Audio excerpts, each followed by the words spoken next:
तर निलंग्यामध्ये आज मुख्यमंत्र्यांचं हेलिकॉप्टर त्या ठिकाणी उडाल्यानंतर नेमकं काय काय घडलेलं आहे, या अपघाताचा जो क्रम आहे तो नेमका काय काय आहे यावरही एक नजर टाकूयात।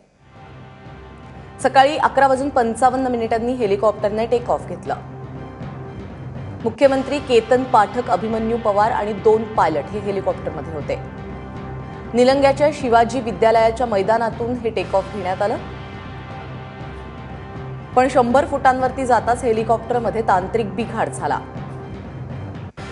बिघाडामुळे हेलिकॉप्टर पुन्हा खाली येऊ लागलं आणि एका लाईटच्या खांबाला हेलिकॉप्टरचा पंखा लागला आणि त्यामुळे हा अपघात घडला। सुदैवाने विजेच्या तारा तुटल्यामुळे वीज पुरवठा खंडित झाला होता,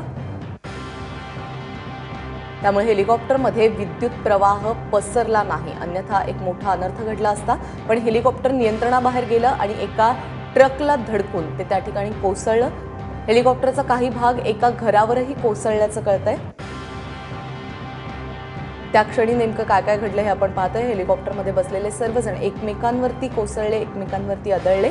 या दुर्घटनेमध्ये केतन पाठक यांच्या डोक्याला थोडासा मार लागलेला आहे, पण मुख्यमंत्र्यांसह इतर सर्वजण सुरक्षित आहेत, सुखरूप आहेत, त्यांना कुठल्याही प्रकारची इजा झालेली नाही।